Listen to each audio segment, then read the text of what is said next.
Hello, friends, and welcome to a new and exciting feature on the Kings of Anglian channel. We're going to call it My Favourite Ipswich Town 11. I'm Mark Heath. The man who gave birth to this concept joins me today, Mike Bacon. Now, Mike, you're normally going to be hosting this, but clearly you can't do your own 11 without someone hosting it and setting you up. I mean, you could just sit there and talk to yourself like you normally do. But from a presentation point of view, I thought I'd step in, show you how it's done, all that kind of thing. So, in terms of the dotting the I's, crossing the T's, points of order, this, I must stress, this is favourite. This is not best, because if it was best Town 11, it wouldn't really be a question. Everyone would just say the 1981 side and jobs are good and that's it. No more discussion needed. So this is very much favourite, players that you like for the reasons that you're going to explain. And Mike, do you want to talk a little bit about the idea and how you're going to set this out? Well, thank you very much, Heath. Yes, Mark, it's very kind of you to host this for me, to show me how to do it properly, which I do appreciate. Obviously, very kind of you. But no, I just thought a little idea would be nice to have our favourite 11s rather than our best 11s, because as you rightly say, everyone would just know, well, 1981 team or 1970 and blah blah blah. So I just thought a little concept of, because we've all got favourite players, and often they're not the players you would you hear mentioned a lot, but they're players who, I mean, over the years I've been following Ipswich Town, there's certain players, and there's one or two here who I've just liked them, but they won't all go down in sort of in the history of Ipswich Town Football Club. And I'm sure fans out there and the people we're going to speak to, I'm going to get hold of a few celebrities and see who chaps we can chat to and see what they think of it.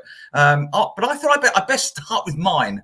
To be honest, Mark, just to get it up and running. Otherwise, I can't see what I'll let you know what mine is, and then we can take it from there. Okay, so Mike's going to be opening his vast contacts book and bringing in the big names to do this feature. But of course, as you say, it makes sense to start with your own, Mike. And going forward, are you going to let people pick their own formations? Is it going to be a set 4-4-2? How are you going to do it?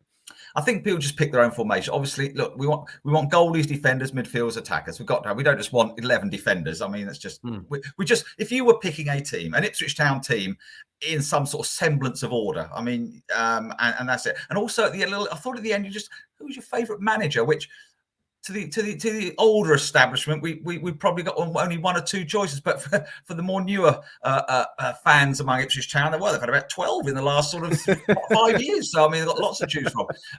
Lots to choose from, indeed. Right then, without further ado, then shall we kick off? Yes. Mike Bacon's all-time favourite Town 11. Let's start with the goalkeeper, shall we, Mike? Who have you got between the sticks? Okay, right. Between the sticks for me is a goalkeeper who, okay, it's a little bit my era, but it's Paul Cooper. Now, Paul Cooper was the goalkeeper in the 1978 Cup final team and 81 UEFA Cup team, obviously an Ipswich Town legend. But I liked Paul Cooper because, bizarrely, I always remember a story being told of when England and Scotland and Wales and everyone else on international duty. Poor old Coops was one of the only few players who stayed at Portman Road because he wasn't an international. But he was a terrific keeper, very underrated. And he used to have this. He went through a few seasons. He used to save penalties at quite regularity, which I always found, why I loved him probably more than he used to. If you watch this on video, which you might be, if you watch this video, he used to lean to the side of where he was going to dive. And he would dive that way, which seemed bizarre because if the player's coming up to take a penalty, he must see Cooper leaning in this direction. But if you look at previous videos, you'll see him leaning that way, and he goes that way, and he saved a host of penalties. I loved Paul Cooper. I thought he was so underrated. There's a great photograph of him at the FA Cup final with him pointing to his wrist to one of our East Anglian Daily Times, actually, photographers, to ask how long there was to go. So with just a few minutes to go, Paul Cooper it is. And a lot of people would say he's the best ever town keeper. Probably unlucky in terms of international call-ups that he played in the same era as Clements and Shilton, wasn't he? He very much so. I mean, he never got really a sniff near the England team. But yeah, he was very underrated. He wasn't the tallest, but he was still a good goalkeeper.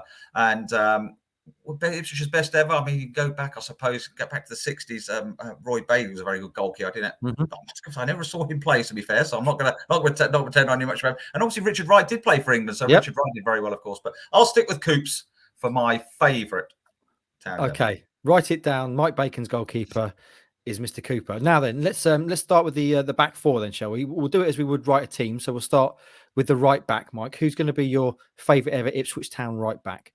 Right, now my favourite right back, we're still in the 80s era for this, and we're still 70s, 80s era, and I'm looking at a player who I thought was just a very, very exciting right back. Very exciting. Did the right things. Good crosser of the ball. Used to hurtle down the wing at pace, swinging his arm round sometimes to slow himself down. He used to run so fast. That's George Burley, who of course went on to manage. But I mean, we'll mention that a bit later. Maybe, maybe not. We'll have to see. But George, I liked watching George. I thought he was a terrific fullback. Of course, played for Scotland. He had a lot of quality about him. He wasn't sort of that. He was a tough tackler, but he wasn't your out and out, get stuck in type fullback. He had a lot of quality. Yeah, I mean, he created so much. Scored a wonderful goal against Millwall in the FA Cup 6th round when Ipswich won 6-1 on their way to Wembley. Scored the first goal, I think, that day. But he needs to score a few goals. But I found him a terrific fullback. Had a lot of skill. Of course, missed out in the UEFA Cup final through injury. It was a shame. But George Burley, very much I'd have him at right back. I think a lot of people, maybe newer fans to Ipswich Town, maybe forget that Burley ever played for them, or at least what a good player he was, because clearly newer fans will remember him as the manager who took them up via the playoffs. But Burley, a fantastic player for Ipswich Town as well as a manager. Now then, Mike, the big men at the back, people heading the back of people and kicking them up in the air, or will they be in your selection? The two centre halves. Who have you got here? Well, you see, I was very much brought up again. We're going back to the era. There was 4 centre halves who really always stood out with me. There was your Hunter Beattie and there was your Osmond Butcher. Now, between those years, those 4 guys were just immense. So what I've done, I've gone for a little sort of eclectic mix of the 2 pairs, really. I've gone for Alan Hunter and Russell Osmond. Now, I don't know if they played together. I don't know if they quite did. I don't think they did. They didn't quite overlap. But Alan Hunter was just... Oh, Alan Hunter was terrific. What a man, what a character he was. I mean, he was obviously alongside the beat, and they called him Eggs and Bacon, didn't they? Bobby Robson famously. But Alan Hunter, I mean, Alan was terrific. And he was it was a bit aggressive and I think a bit scared of him. I think the reporters who worked at the time had to be very careful with Alan. He said it as it was. But he was a terrific footballer, strong, powerful, intimidating. Not dissimilar to Terry Butcher, but I'm going for Alan Hunter. Alan Hunter, I liked him as my favourite. I just liked his persona. I liked the way he carried himself. You always felt with Alan Hunter in the team, things were good. Alan, you didn't want to miss him. And so Alan Hunter was someone who he was probably one of the earliest centre halves I remember. So I think often people have that with favourite players. They remember early moments, early times, and he was someone I always remember from a very early stage. He was fun. I think he used to play up to the crowd. I mean, he was just. Big Al Hunter's after you, the North Stand used to sing. Was it 6 foot 2 eyes of blue? Big Al Hunter's after you. If you ever see if he was running around the pitch trying to kick a centre forward. So that was always great. And I remembered that chant, I suppose, as well, about Big Al Hunter. And so he's there. And of course, Russell Osborne alongside him. Now, Russell's a very classy player, played all the 81 season. And again, it's funny, isn't it? Because you had Beattie and Hunter and you had, and obviously Butcher. And often Russell's sort of like, I wouldn't say forgotten because that's the wrong word, completely the wrong word. But, but Russell was terrific, played for England. And I loved his style again. I loved his style. He always carried himself well again. He was strong. He was strong, physical, won lots of headers and always struck out to me as a player. He was really a player I really enjoyed watching. Of course, Beattie was brilliant. Of course, Butcher was brilliant. But this is a favourite 11, as we keep saying. And Russell Osborne, I liked Russell. Good centre half. You just liked his hair, didn't you, Mike? Let's be honest. He did used to have a very nice haircut, to be fair, Russell. Yeah. He was always very trim lad. He always looked good, Russell, to be fair. He was he's a smart lad. He knew how to look. It's good. Everything about him was good. I liked the way everything about him. And that we've got to jump in. Obviously, you've mentioned there, Beattie, pretty much universally acknowledged as the best player that Ipswich Town have ever had. He was extraordinary, wasn't he? But not in your favourite 11. Why does he just miss out for you? Well, he misses out just on the basis of I suppose, Hunter was very well. I suppose Hunter stuck with me because from an early age, and he was his first centre half. And like I say, the song Big Al Hunter, I always remember that. And Russell really well. Of course, I could put Kevin Beattie in. I could put Kevin Beattie in every. I could put Kevin Beattie in every position. Actually, quite frankly, he'd be all right. He was that good. But I've decided, look, this has got to be a favourite 11, not a best 11. It was a best 11. Beats is there, but I liked Russell. I like just enjoyed watching Russell Osborne play. So that's why he's in nothing to do with the footballing side, not all to do with the footballing side of it. Fair enough. Let's round out the back four then, Mike. Left back in the Bacon 11. Right, left back in the Bacon 11. Now, I'll be surprised if quite a few Ipswich Town fans don't go for this guy because I think they will. Riccio Torico is going to be my left back in the Argentine. Now, Torico, oh, wow, what a story. There we all were sitting there, and Ipswich Town are going to sign this Argentinian guy from, from Argentina, obviously. Adrian Paz, his name was. And we're going to sign Adrian Paz. And along with Adrian Paz, at the press conference, was this other guy sit there. And apparently he's called Torico. And he almost looked as though he'd been brought along as sort of, I don't know, just to carry his bags, Paz's bags or something. But he can play a bit as well. So we're going to sign him. Torico turned out to be a terrific signing, one of the best signings, and a favourite player of not just me. I'm sure it's going to be loads of Ipswich Town fans. He was fantastic. He loved it. He scored against Norwich. He used to love. He always played well against Norwich. I remember cracking goal he scored against Norwich. He screams up the other end of the pitch. He loved the big. I think he's once quoted saying he, even as an Argentine, he understood the derby in Ipswich Norwich. He understood all that. He got it all. I know what happened to Adrian Paz. He just sort of vanished. I mean, Paz sort of poor old boy. I never really saw much of him. But Torico became the guy, and it was a favourite of mine, big time. And why not? And I'm sure he's a favourite of many Town fans. He was he was very aggressive. He was very Argentinian. He was he kicked people quite happily. As simple as that. And I think fans love that. He really got stuck in. So Torico makes up my back four with, I think, alongside Big Al and Russell Osman. He'd have loved that. They never played together, but he'd have loved that. I believe I'm right in saying I saw Adrian Paz's only ever goal for Ipswich Town against the cracking Liverpool side back in the day. I sat in the rain and watched Paz score his only Ipswich Town goal against a Liverpool side featuring some big names back then. Who knows where he went? But Torico is in your back four. Let's move further forward then, Mike, to the midfielders, starting to get to the sexier positions now. And let's start on the right then. Right midfield, who have you got? Well, on the right midfield, I've got somebody who he won't really want to have played on right midfield. He'd rather play centre, but he's going to play right midfield in my team because he's one of my favourite players. He always will be. I think it's an absolute. We were so fortunate to have this player come through. We only saw him for a couple of years, but he made such an impression in a short time. And then when sold, he helped rebuild an Ipswich team that got into the Premiership, and that's Kieran Dyer. I'm going to have Kieran on the right-hand side of midfield. The few years we saw Kieran, grow up from a 16-year-old, 17-year-old kid into the team, he was just delightful to watch. He was a lovely footballer. I mean, we only saw 3 or 4 years of him before he went to Newcastle, and then Burnley obviously rebuilt. Didn't rebuild a team, but managed to sign new players in with the money we got. But Kieran could run at people. His speed he had. He was so fast and nippy, and he used to cut inside and do all sorts of straight. And he was just great. And of course, he was Ipswich through and through. Born just a stone's throw away. He loved Ipswich. Ipswich fans loved him.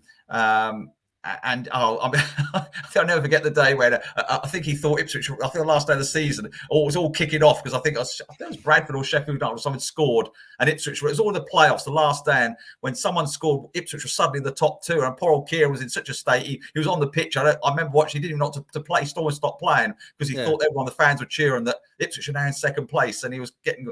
But he was just a great player for Ipswich Town. Well, he's a great player in general. We didn't see enough of him, obviously, because he went off, but we followed his career. But for an Ipswich Town favourite, for me, I loved him in being in the side. Yeah, and he was at Wembley, wasn't he, when Town did go up, being an Ipswich boy and an Ipswich fan. You're a good mate of his. You must have spoken to him before about how he felt that day, because it must have been bittersweet knowing that was his club, but he wasn't kind of part of it. He'd moved on. He was gutted.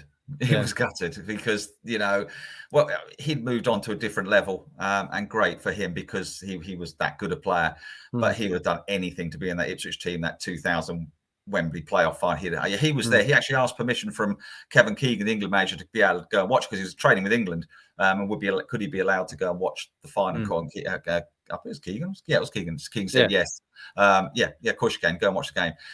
He must have. I think actually Andy Warren's great Wembley video that we've got on our KOA podcast, YouTube channel of the 2000 talks to Kieran about that as well. And he just, I think Andy asked him, so how did you feel? And he just couldn't hold it back. I was gutted not to be playing. So, I mean, and he must have been, of course, because he'd been in the playoff picture with Ipswich for the 2 years before that, and no luck. And suddenly they did do it after he'd gone.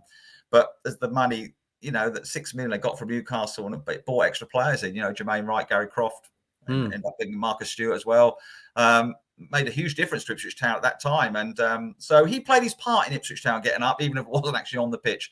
But great player. Very talented coach as well. Obviously, not with Town anymore. No. Left his job as the under-23s boss, but fingers crossed he'll come back to the club in the future, because I think he's going to be a really, really good coach one day and manager. Right then, Dyer's on the right. Who have you got in the middle? Your two centre midfielders. Right, well, I've got 2 centimeters. Yes, you're absolutely right. I've got 2 centimeters, very different eras. And my first one, actually, I mentioned him. I mentioned him just now. It's extraordinary. I mentioned him, and then suddenly here he is in the team. But it wasn't deliberate. It was just the way it is. Jermaine Wright. Now, Okay. Jermaine Wright, a player who a lot of people think, well, sometimes go, who? Jermaine Wright was excellent. He came in to that Ipswich Town 99 2000 team. Actually, in place of Kieran Doherty in a lot of ways. That was what a lot of people spoke about. I loved watching him play.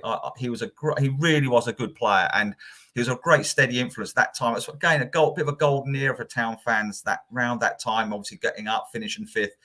And I enjoyed watching Jermaine Wright. I thought he was terrific. He was just a solid midfield player. I remember an interview with him at the Black Tiles at Martlesham. Would you believe we weren't obviously having a drink, because obviously we weren't allowed to. We just had an orange juice and a fizz buzz, whatever they're called.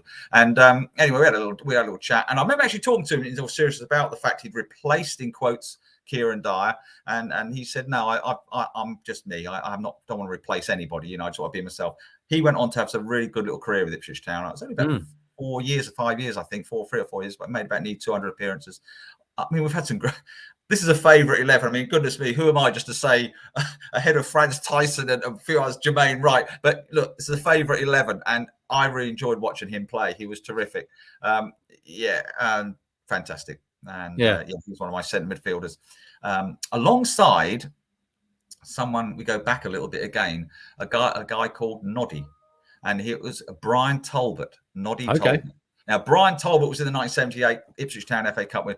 He used to run and run and run and run. And I remember watching him as a youngster again, just thinking, wow, this guy Brian Talbot, just all over the place. And one of the reasons he's one of my favourite players, and always will be, is because he scored the first goal in the FA Cup semi-final against West Brom with a flying header. He dived headfirst, clashed with John Weil. And there's a picture of John Weil with the bandage raised head for the rest of the game in that cup semi-final with Ipswich won. But Noddy Talbot, Brian, had to go off with concussion and stitches.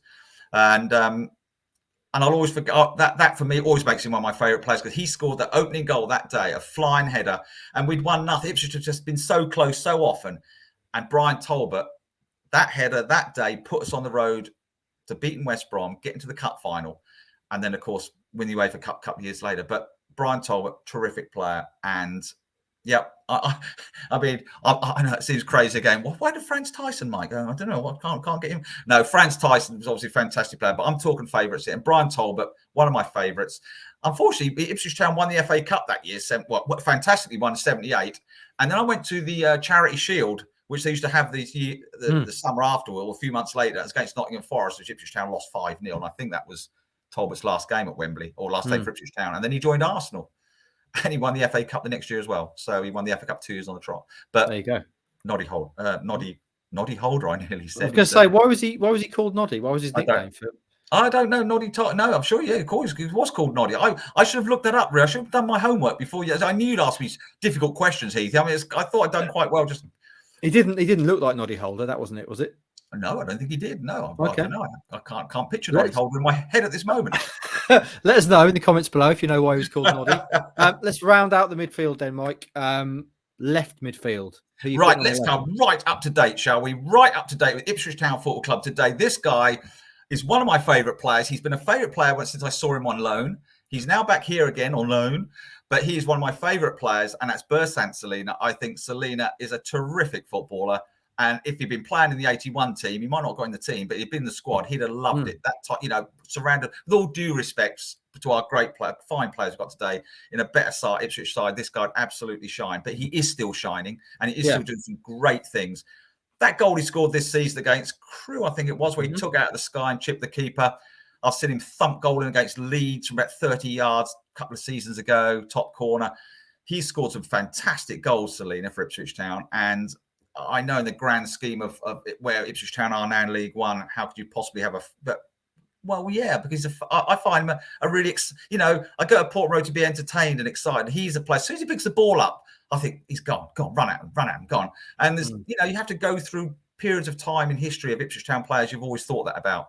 So right up to date, Selena, I think Bertrand Selena has been and is, and I hope Ipswich Town get him to keep him, because I just think he's such a talent, and I like him. I like. He could be a bit angry as well at times. He's had a little few, which I like that somewhere. So any Ipswich Town players I see at the moment, he's right up there. He's probably my favourite Town player at the moment. So. Certainly got an edge. I think you cruelly overlooked Freddie Sears there, Mike, but this is your team. Right then, let's go to the top of the pitch, the sexiest of sexiest positions, the boys who score the goals, the glamour position, strikers. You've got two. This is going to be one hell of a task for you. Which two Ipswich Town strikers are you putting in your favourite 11? Well, there's been some strikers and a half, hasn't there, Ipswich Town, luckily, over the years. I've been lucky enough to see. Unfortunately, I didn't see Ray Crawford and Ted Phillips again. I don't go back that far, but and they were clearly fantastic players. But I suppose he's one of my number one Town players of all time, and a player who obviously sadly lost recently. That's Paul Mariner. Paul Mariner was just, I loved it. I could just watch him all. He just led a line. It was just wonderful. Headers, shots. Didn't matter. He just scored. I know we talked about Paul a lot recently for recent events. But what a player. In my favourite Town 11 all day long. He scored a goal against Liverpool, the header, which I believe they showed on this big screen on Paul Mariner Day against Plymouth recently. They showed that goal again. And I hadn't seen it for years. And just reminded me, because I always remember what a fantastic header that was, what a great day that was. And he was just everywhere and everything. He just the greatest memories. And he'd get in my greatest team as well, Ipswich Town 11. That's all I can say. And there's not all these players I've talked about. They wouldn't. How many of them would get in my best ever Town 11? Not sure. Certainly Paul Mariner would. So not only is he my favourite 11, he'd be my best 11. Just terrific footballer. And he scored that unbelievable goal, didn't he? Was it West Brom when Town beat him 7-0, and he ran the length of the pitch and slotted it home? The word legend is something that gets grossly overused in football, as is great and icon. But Paul Mariner was all of those things, wasn't he? And more. He was a legend and is a legend and will remain a legend for a very long time at Ipswich Town. Right then, Mike, one more player to pick. Who you put in up front alongside Paul Mariner? I think between you and me, Heath, I'd actually quite love to see this combination play together. That's probably one of the reasons I've done it. I mean, I don't quite know. I mean, he's way up there in one of my favourite ever Town players by a mile, and that's Marcus Stewart. Yes, I'd have to have Stewart alongside Mariner. I don't know what chaos they would cause. I mean, Alan Brazil caused enough chaos with Mariner, with Mariner. But I mean, it's I'd love to see Marcus Stewart alongside Mariner. I mean, their intelligence between the pair would be wonderful. I love Marcus Stewart. He's one of my favourite players. Always has been. Maybe I'm being a little bit sort of misty-eyed here, because I wrote a column with him for a season with Ipswich Town with the Green, and when I was Green editor, which I don't know if I told you. Heath, I haven't told you. Don't mention anyway. It, no. Anyway, that was back in the day. Back in 2000, Marcus was the Green and editor, columnist. So he was a favourite guy for me then, because he was so down to. Well, he's saying he is so down to earth. He used to come in the office and sit and read the quotes, read the letters and emails that people sent in, answer them. Have such a lovely laid back attitude, and he was a damn good footballer. Should have played for England. Should have at least got England. Even if he didn't play, should have at least had an England squad call up. And that season where he scored all those goals was one of my favourite seasons of for forever in Ipswich Town seasons. I suppose it's right up there with the 81. That 2000 season where Town finished 2001 where they finished fifth. I mean, some of the things Town did that season were fantastic. Marcus Stewart was right at the heartbeat of it. He was just such a good finisher, dancing around everybody at Liverpool, at Anfield. I mean, scoring at Man City with a flying header. I mean, we beat Man City 3-0 away. I mean, can you imagine that? I mean, just wonderful days, just brilliant. And Marcus Stewart was a huge part of that. I mean, the whole team was great, but he was an integral part of that. Made me one of my favourite players. And so Marcus and Mariner. Stewart and Mariner. What a strike force that would have been. And I love the story you've often told. You mentioned it there. Marcus Stewart sitting in our office. Bear in mind, I think he was a leading English scorer in the Premier League that season, wasn't he? So a genuine football superstar sitting in our office, reading questions and responding to them. There's no chance now we could get an Ipswich Town player into our office doing the same thing, and they're down in League One, nowhere near the same level as Marcus Stewart was playing at. And he's a bloody nice bloke as well, isn't he, Marcus Stewart? He's a good And down to earth. He's a good down to earth guy. He's a top. That's exactly what he is, and that's why. yeah. That's. I mean, I'm judging this on favourites. So favourite comes a little bit of personality as well, and sort of guy you are. And yeah. He used to sit there, Mark.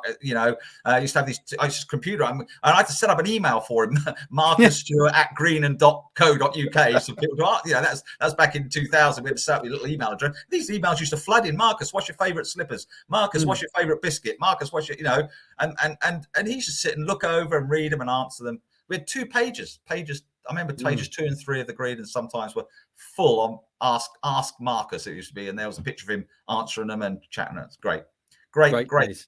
Yeah, great days. Right then, Mike. That's the end of your Town 11. Are there any honourable mentions? Are there any subs, or are we just going with straight 11 players? Nothing.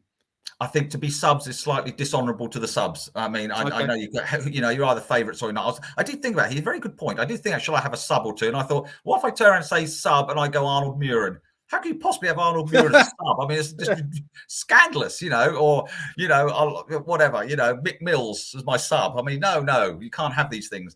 So, are there any players that you really agonised over not having in the team? Was there a real tough decision? There must have been a few along the line. Yeah, I mean, Franz Tyson. Franz Tyson was my main one because I did love Franz Tyson. He was, Franz Tyson. Perhaps we should rewind this and go back to about minute 12, and I'll start now. Franz Tyson would have been I love Franz Tyson. I thought he was a great player, and they're all great. There's loads of great players, wasn't there? I loved watching him play. He was a favourite of mine. He would be the one single player that I should have a 12, really, not 11. But there you go. I can't. And if you haven't listened to it while we're doing this, Mike, you had a great chat with Franz and with Arnold, actually. Be available still on the KOA feed. Go back and find it. A couple of interview specials. I think that was on the anniversary of the 81, wasn't it? The UEFA Cup win. So go back and listen to that. Right then, Mike, that's your 11. Do you want to read your full 11 out, just so everyone gets it in their head, and then we'll talk about the manager? So what is Mike Bacon's all-time favourite Ipswich Town 11? You're assuming I can remember all that, are you? Well, I'm hoping you've got it written down. Yeah. Oh, yeah, I have. Of course I have. Yeah, of course I have. Sorry. Yeah, you did tell me to. Yeah. Right. My goal is Paul Cooper. Right back, George Burley. Centre backs, Russell Osman and Alan Hunter. Left back, Riccio Torico. Right midfield, Kieran Dyer. 2 centre midfielders, Jermaine Wright and Brian Talbot. Left midfielder, Bersant Selena. And up front, Paul Mariner and Marcus Stewart. That's my favourite Town 11. What a team that would be. Need a big character to manage them, Mike. Who would be your favourite? I mean, it's, again, when you talk about Ipswich Town managers, they've had some of the greatest who've ever done it in charge at Ipswich Town. But who would be your favourite Ipswich Town manager for this 11? Okay. Well, you're absolutely right, Mark. I mean, what managers Ipswich Town have had? I mean, two of England's best ever managers. So, but my favourite manager, again, probably a little bit sentimental, but it was because I just think to come through playing the amount of matches he played for Ipswich and then to manage them to the level he managed them at, George Burley is my favourite manager by a distance because he's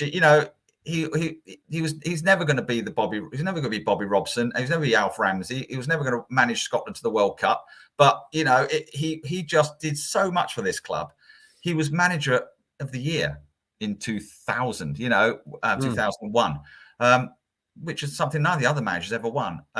I suppose I got on well with George, and although I do remember we got off to a bit of a rocky start when he had to phone me up one Sunday morning after a piece in the Green, and because he didn't go off to a good start with Ipswich Town, George. It all ended well, but it certainly got better, but it didn't start great. And somebody had already written a piece in saying how long we're going to put up with George Burley. He'd only been here about 4 months, and I sort of printed it.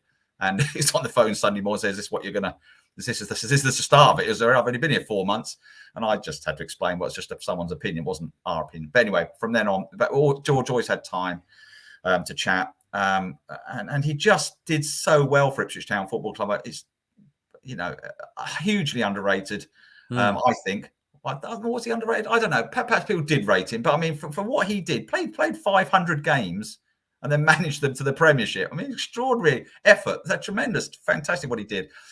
So big favourite of mine, George, terrific player, and I thought he was a very decent manager. He got a lot out of what was a good team. He turned into a very, very good team, which is credit to him. And of course, Paul Sport's some very good young players through, like Kieran. 100%. I assume that Paul Hurst just missed out there, did he? That close. You said I could only choose one, so I had to choose one. Yeah. Well, anyway, I think you made the right decision. Right then, friends, that brings us to the end of Mike Bacon's Favourite Town 11, the start of a new series, which is going to be Mike Bacon's Favourite Town 11, but it's going to be Mike talking to various former players, celebrities, anyone he can find out of his vast contacts book from when he used to be Green Editor. He never mentions it. So yeah, I hope you've enjoyed it. Let us know what you think in the comments below, and look forward to when Mike gets talking to, as I say, the celebrities, his contacts, and hopefully you'll enjoy the feature going forward. Anything you want to say, Mike, before we take our leave? Well, no, I just hope people do enjoy it, because I like to say we often talk about, as you say, best town 11s and this and that. This is, it could be, I think it's going to be quite interesting. I'm really looking forward to speak to one or two people, because I'm sure they're going to, someone's going to come out with some names and going to go, what? You know, it's going to be brilliant. You know, it's going to be brilliant, because I think favourites are massively different to best, because we, as you rightly said right at the start, we all know the best, or we pretty well know the best. Favourites are a different thing. Okay, well, thanks for having me host it, this first one, Mike. And Mike, we'll speak to you in this feature next time.